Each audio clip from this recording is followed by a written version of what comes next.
Bonjour à tous et bienvenue dans cette nouvelle vidéo du blog monsalaireenslip.fr.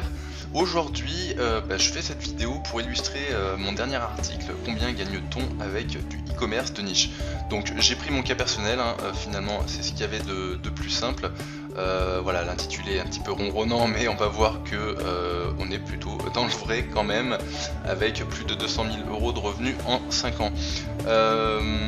Donc on va tout simplement parcourir un petit peu l'article pour démontrer ses revenus, enfin tout du moins expliquer ses revenus. Bien sûr, je ne donne pas les niches que j'ai exploitées de façon précise, tout simplement parce que eh bien certaines je les exploite toujours et l'idée c'est de vous rendre autonome et pas que vous veniez sur mes niches. Et puis pour certaines boutiques, elles ont été vendues et donc je ne veux pas causer de tort aux personnes qui s'occupent aujourd'hui de ces sites internet là. Donc très rapidement, voilà, j'explique ce que je fais dans la vie et où je suis localisé, donc en Haute-Savoie, entre Saint-Gervais et Chamonix. Actuellement mon quotidien, alors mon quotidien c'est de la prestation SEO pour des clients, même si j'essaye de réduire ça de façon assez drastique parce que je préfère me concentrer sur mes business quand je travaille. Et puis voilà, je fais encore pas mal d'affiliations. J'ai des boutiques en ligne sur les marketplaces les plus connus comme Amazon Pricing Minister et Cdiscount. Voilà, ça c'est toute une partie et depuis maintenant plusieurs années, j'ouvre des e-commerce de façon assez régulière, voilà, 1 à 2 par an. Voilà, et puis je dis bien que tous ont été rentables. J'ai été le premier étonné, on va dire, lorsque j'ai lancé mon premier, deuxième, troisième e-commerce. Et puis par la suite, je me suis rendu compte qu'il y avait certaines règles à suivre, certaines méthodes qui permettent finalement au pire de limiter la casse et au mieux de toujours être rentable, même si on n'est pas sur des sommes folles. On n'est pas une multinationale, on essaye juste de se générer un revenu confortable en priorisant sa qualité de vie. Donc je précise aussi que 80% des sites que j'ai lancés sont des e-commerce gérés de façon classique.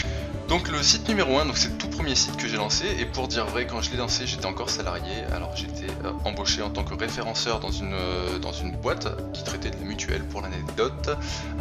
Donc cette boutique, j'ai eu l'idée de lancer cette boutique là en farfouillant finalement des forums qui traitaient de l'alimentation naturelle, un peu de la santé, etc. Je me suis rendu compte que il y avait un produit que les gens n'arrivaient pas à trouver en France. Voilà, je peux pas donner le nom, mais voilà, il y avait énormément de posts finalement sur les forums, sur les blogs de personnes qui cherchaient à acheter ce produit, qui voulaient l'acheter, qui avaient envie de ça, mais qui ne le pouvaient pas.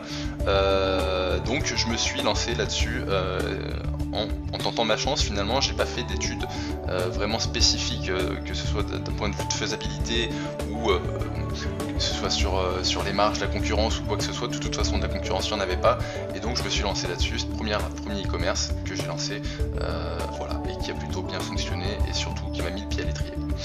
Deuxième boutique, donc alimentation alternative. Alors ça, c'était vraiment, c'est une boutique un petit peu vraiment, j'ai envie de dire, là on est sur de l'ultra niche, mais qui peut répondre en fait à des besoins divers qui sont pas si nichés que ça finalement. C'était des produits qui correspondaient bien aux anniversaires, aux jours de l'an, aux soirées entre amis, aux enterrements de vie de jeune fille ou de vie de garçon. C'était finalement en termes de besoin, le besoin pouvait être là, c'est-à-dire que ça pouvait répondre au côté un petit peu loufoque que certains voulaient avoir lors de leur soirée. Par contre, je vous garantis que c'était un produit très alternatif. Voilà, ultra niché. Quand je me suis lancé, il y avait qu'un seul acteur qui était présent. C'est plus tout à fait le cas aujourd'hui, puisqu'ils sont une petite dizaine, il me semble. Et à une dizaine, finalement, c'est beaucoup moins intéressant. C'est aussi la raison pour laquelle j'ai revendu le site internet. Site numéro 3, donc ça c'est un site qui s'adresse aux collectionneurs essentiellement, et c'est une pure niche en fait, comment la traduire cette niche? Si vous voulez, c'est un produit qui est générique, mais si on descend d'un étage, bah, finalement il n'y a plus personne, et c'est des produits qui sont relativement chers, sur lesquels on fait une marge qui est très intéressante, et il n'y a pas de concurrence. Donc assez sympa. Ce site là, pour l'anecdote, je l'ai racheté à quelqu'un, donc au prix de 700 €, et je le gère toujours, hein, et sur 3 ans, bon bah voilà, il m'a rapporté 18 000 €. C'est vraiment un site dont je m'occupe très peu. Voilà, pour revenir sur le site 1 et 2, voilà, sachez juste que je ne m'en occupe plus, hein, ils ont été revendus à 20 000 et 15 000 €. Le site numéro 4, donc beauté et cosmétiques, donc pareil, ça c'est un site que j'ai racheté à quelqu'un. Alors je l'ai racheté à cette personne là uniquement pour avoir les sources fournisseurs et puis une base d'un point de vue contenu. Voilà, c'est ce qui m'intéressait, et puis un petit stock aussi. Et puis je suis passé très rapidement sur une refonte, hein, du site internet, qui m'a permis d'une de travailler beaucoup mieux le côté référencement, hein, SEO, et puis le taux de conversion. Voilà, la personne qui m'a vendu le site, qui générait déjà un petit chiffre d'affaires, hein, était clairement pas, avait fait un site qui n'était pas pas très crédible. Un petit chiffre d'affaires alors que le site n'est pas crédible, pour moi ça a été des éléments encourageants pour me lancer là-dessus. Et encore une fois, quand je me suis lancé sur cette thématique, il y avait très peu de monde dessus, donc c'était des produits sur lesquels on pouvait très bien marger. C'est plus le cas encore aujourd'hui, donc ce qui explique la revente. Là on est parti sur le site numéro 5, donc là on est plutôt dans les vêtements. L'idée pareil, alors je l'ai racheté ce site internet, et je l'ai laissé tourner, je l'ai juste un petit peu amélioré du point de vue référencement, mais très peu. Et puis j'ai fait quelque chose d'un peu contre-intuitif, c'est-à-dire qu'au lieu de baisser les prix, je les ai augmentés. Voilà, tout simplement, j'ai fait ça, et puis le site tourne toujours, et assez sympa. Le site numéro 6, donc toujours sur les vêtements. Alors ça reste dans la thématique, dans la même thématique en fait que le site numéro 5, hein. Et là j'ai refait le site de A à Z avec exactement les mêmes produits que le site numéro 5, et tout ça pour essayer de saturer un maximum la niche, puisqu'il n'y a toujours pas grand monde dessus et qu'elle est relativement intéressante à exploiter. Assez sympa comme produit. Site numéro 7, accessoires de fête. Alors là j'ai eu l'idée en fait en surfant de façon complètement j'ai envie de dire, voilà, je surfais pour moi sur Amazon.fr, je cherchais quelque chose à acheter pour mon compte, et je suis tombé sur des produits qui m'avaient l'air sympa. Ce qui était étonnant, c'était que sur Amazon.fr il y avait une concurrence qui était assez monstre, et puis surtout des gens qui vendaient ces produits là vraiment pas cher en fait, hein, ils margeaient quasiment pas. Il faut dire que les produits étaient directement vendus depuis le fabricant en Asie, et donc là ça casse complètement le marché. Ça a été intéressant d'attaquer ça. Pourquoi? Parce qu'en fait le simple fait de se déplacer et de se positionner sur une boutique en ligne, j'ai envie de dire classique, avec du référencement naturel, ça permet de vendre les mêmes produits plus cher que sur Amazon.fr. Voilà. Le chemin dans l'autre sens est aussi possible, hein.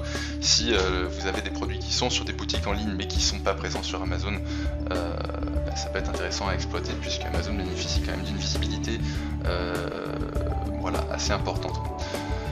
Donc si on fait le petit calcul, voilà, sur ces quelques années on arrive à environ 200 000 € de bénéfices, donc c'est plutôt super intéressant quand je fais le bilan.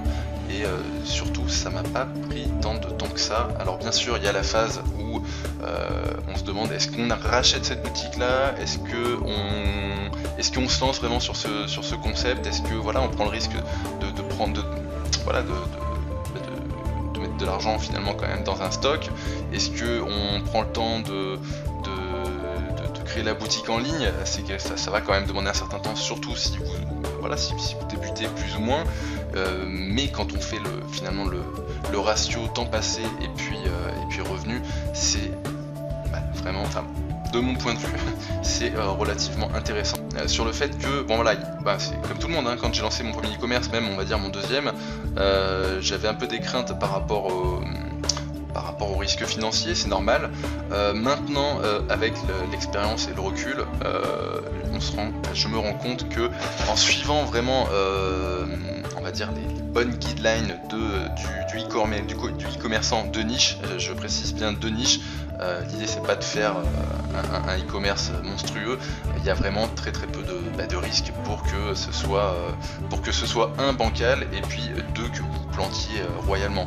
Je vous remercie pour cette écoute et puis si vous avez apprécié cette vidéo, je vous encourage vraiment à devenir abonné sur la chaîne YouTube, ça me fera plaisir. Et puis si c'est pas encore fait, je vous encourage aussi à vous abonner à ma newsletter que vous pourrez retrouver sur le site monsalairehenslip.fr. A bientôt, merci.